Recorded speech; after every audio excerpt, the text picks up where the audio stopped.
Juan Solo como... José, quisiera plantearte dos escenarios con base en el conocimiento que tienes tú, tu experiencia vivencial como peruano y también como analista político, como experto en estos movimientos sociales que se han venido dando y también como líder de opinión, que justamente te tuviste que abrir del establishment mediático para que tu voz no dejara de existir, porque es cierto que por más que uno hable, cuando eres parte del establishment, uno se tiene que someter a la línea editorial del establishment y por más potente que sea la difusión que le dan a la voz de uno, finalmente la voz se opaca porque sigue una línea editorial. Cuando estás en un canal, yo he sido presentación de radio y televisión, te ponen el prompter y el prompter es el que manda, y si, si te quieres salir del prompter, el director te saque cámaras, punto, y no hay nada que hacer.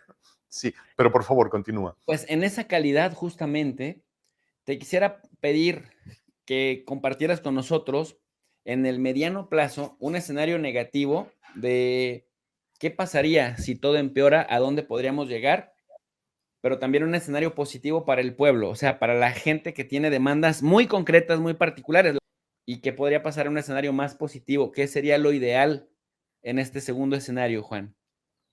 A ver, el terreno es malo y complicado. A ver, digamos así, qué bruto, qué malo, qué bestia. Pues sí, al 100%. ¿Ya? Malo y complicado, pero no es tan malo en el fondo, porque creo que tal cual están las cosas, no hay destino posible. O sea, la República, tal cual la creímos y la vimos, eh, se frustró, se rompió con los muertos de Juliaca y el sur. El retorno no tiene, no hay, ese es un camino de no retorno. La clase limeña, la clase política limeña no lo ve. Ya se traspasó un umbral que fracturó el país. Si éramos un proyecto de país con sus bémoles y cuestiones críticas, los muertos del sur fracturaron ese proceso. Y el único destino posible es una segunda república. Entiéndase, una cuarta transformación. ¿Ya? Es el único destino posible. ¿Por dónde debería de transitar Perú para alcanzar, para materializar esa segunda república? Estamos hablando justamente de la estructura política de Perú que hace posible, primero, la llegada de Pedro Castillo al poder. Me acuerdo el gusto que nos daba a varias personas ver el pluralismo que había en Perú, la esperanza, la algarabía. Decíamos, había ganado por una, pues literalmente por un pelo de rana, decimos acá, y finalmente, después, con el paso de los meses, fuimos viendo cómo cambiaba de gabinete, los intentos justamente de los opositores de la derecha que ahora tienen secuestrado el Congreso en Perú, de intentarlo llevar a juicio político, cómo le obstruían incluso las salidas del país, porque decían, si este sale del país, se queda por allá afuera, y cómo hubo un acoso de la fiscalía, también peruana, para que pues este señor poco a poco le fueran cerrando los espacios, lo acusaban de corrupto no lo bajaban. Recuerdo que hasta el presidente mexicano López Obrador llegó a hablar de esto y decía, es que pues no soportan por racismo, por discriminación, por clasismo, no soportan que a un indígena se les haya metido a toda la clase política por la No izquierda, lo vieran pasar, ¿no? que no lo vieran y no lo pudieron detener en su momento. Entonces, ahora vemos que Dina Boluarte hace cosas mucho más terribles, vemos la gran desorganización que existe en la calle también, y entonces uno se pregunta cómo, si pudiéramos poner un escenario ideal, ¿no? Ideal, no real, pero ideal, ¿a dónde tendríamos que transitar en Perú para que llegara esa segunda república? Que dijéramos, mañana algo pasó, el soplido de la Rosa de Guadalupe los tocó finalmente a ellos que son tan católicos y tan religiosos, se dieron cuenta que esto pues hay que recomponerlo y dijeron A, B, C, D, ¿cuál sería? A ver, yo creo que el soplido de la Rosa de Guadalupe no va a venir, pero sí el viento de los apus, que son los guardianes tutelares, ¿no? Los apus sagrados, sí, ya. Y yo sí veo, y yo tengo acá una emoción encontrada, porque lo que veo es que si bien se fracturó la nación, el advenimiento de una segunda república es inevitable. Va a ser cruento, doloroso, traumático, probablemente en la medida en la que la clase, en el establishment, no entienda que este proceso es imparable, ¿sí?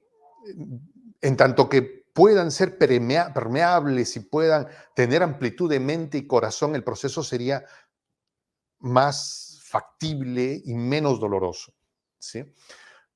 El derrotero es el futuro de la construcción de un movimiento popular que expectore, que permíteme utilizar un verbo medio grosero, que excrete a ciudadanos malvados, a personajes perversos como Cerrón, ¿no? Que se aupan al poder, ¿no? Buscando solo limpiar sus hojas de vida sembradas de crímenes, ¿sí? Y el derrotero en el que estamos es un pueblo que cada vez se reconoce y se organiza. Son tres cosas que están pasando, Jesús. Y esto no va a detenerse. La gente se está encontrando. Por primera vez desde la batalla de Ayacucho, en ese 9 de diciembre de 1824, al día de hoy, por primera vez el peruano se está encontrando. Se reconoce, se mira al rostro el uno frente al otro. ¿Sí? Se está reconociendo y algo que no pasó se está organizando. Hay un proceso que ha comenzado. ¿Qué es lo mejor que puede pasar en el mejor de los procesos? Que esto sea un proceso alejado de la violencia, que sea un proceso democrático, que sea un proceso de entendimiento. Lo peor que podría pasar es que cínicos ilegales como Dina Boluarte y toda esa camarilla de malvados que la acompañan no quieran dejar el poder vil que tienen ahora y que intenten atrincherarse tratando de no soltar esas cuotas de poder. El advenimiento de una segunda república es inevitable, es absolutamente inevitable. Y el escenario, el mejor escenario que pueda venir es que esto sea de manera orgánica. Difícil, porque el que tiene el poder no lo va a entregar fácilmente. No hay un Andrés Manuel López Obrador en el Perú, tristemente. Alguien con esa capacidad comunicativa, con ese don de gente, con ese haberse paseado, caminado y haberse ensuciado los zapatos en los caminos del Perú, no lo hay. ¿Sí? O cuando menos no lo vemos, no quiere decir que no esté, ¿no? Probablemente ahí esté esperando como parte de este proceso. He visto líderes importantes en Perú que no son parte de ese tour al que le dan los medios de comunicación, ese cártel de medios de comunicación limeños, ¿no?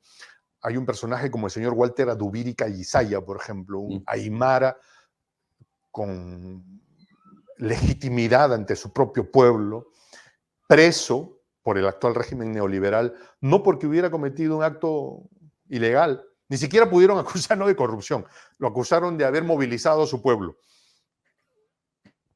¿Sí? Y apartado del poder porque resultaba incómodo. No lo conozco personalmente, pero yo creo que como él, ya otros están en proceso de maduración política. ¿Qué es lo mejor que pueda pasar? El mejor escenario es que esa segunda república llegue de la mano de un pueblo que se encuentra, se reconoce, se organiza y que surja alguien que nos pueda representar en el ejercicio del poder, implementando reformas políticas profundas. ¿Qué sería lo peor? Que sujetos como Dina Boluarte y los cínicos ilegales que le acompañan, para responderte la pregunta, se quieran quedar en el poder de la manera como lo están haciendo, Jesús. Y que eso conlleve a una futura guerra civil, ¿no? Que sería terrible para el Perú. No puede pasar, ni siquiera puede pasar por nuestras mentes eso, ¿no?